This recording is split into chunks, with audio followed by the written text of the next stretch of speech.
Dalam nama Bapa dan Putra dan Roh Kudus. Amin.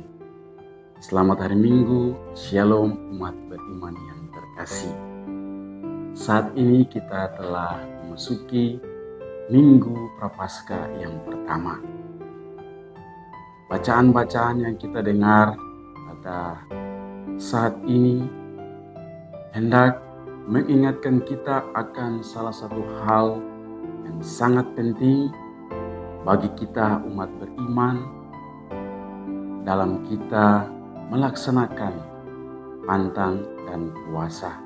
Melalui bacaan pertama dari kitab Kejadian tentang ciptaan baru dan dosa asal, dikisahkan bagaimana ciptaan baru itu jatuh ke dalam dosa karena ketidaktaatannya pada perintah Allah. Dalam bacaan kedua dari surat Rasul Paulus kepada jemaat di Roma, itu menegaskan hal yang sama seperti dalam bacaan pertama. Akan tetapi ada hal yang menarik yang diungkapkan dalam bacaan kedua ini. Dikatakan bahwa oleh karena pelanggaran satu orang, semua orang telah jatuh dalam kuasa maut, yaitu dosa.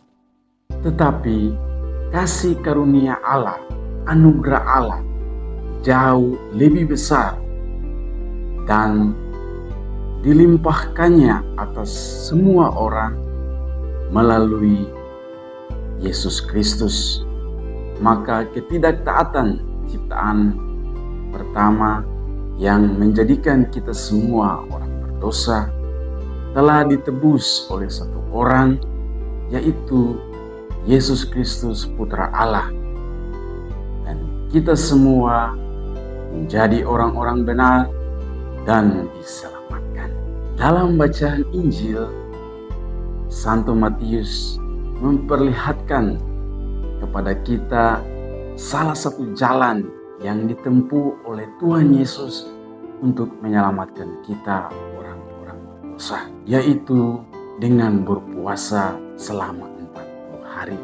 Dengan jelas dalam Injil mengisahkan bagaimana Tuhan Yesus berpuasa dan juga bagaimana Tuhan Yesus dicobai sampai 3 kali oleh iblis.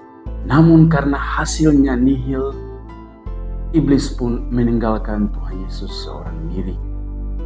Tentu kita akan bertanya, mengapa Tuhan Yesus tidak tergoda?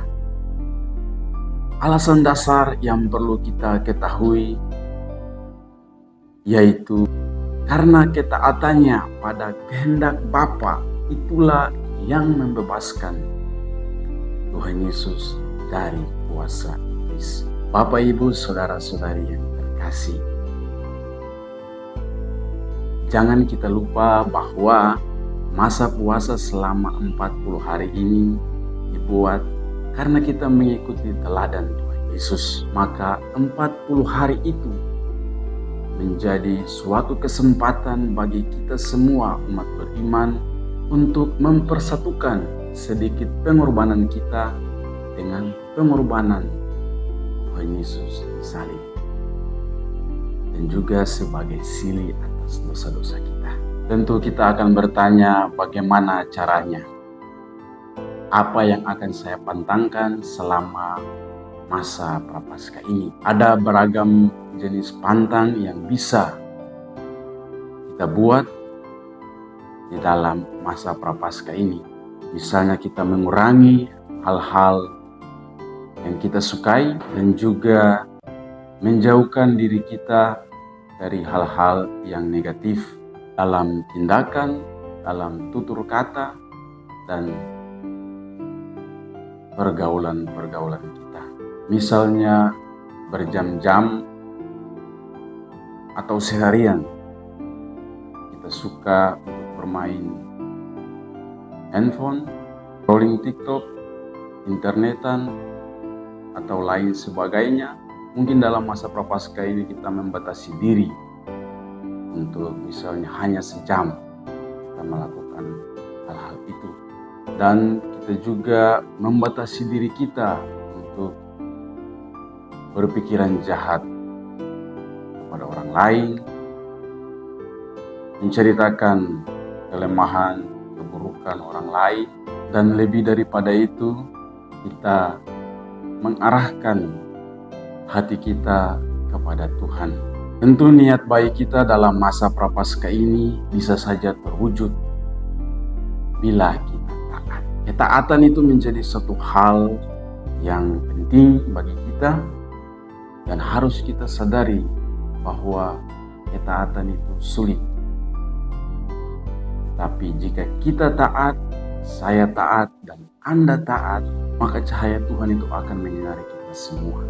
Sebab Tuhan memberi kesempatan kepada kita tidak sebatas untuk sukses melakukan pantang dan puasa, tapi untuk menjadikan kita orang-orang beriman yang taat kepada kehendak-Nya. Semoga demikian. Dalam nama Bapa dan Putra dan Roh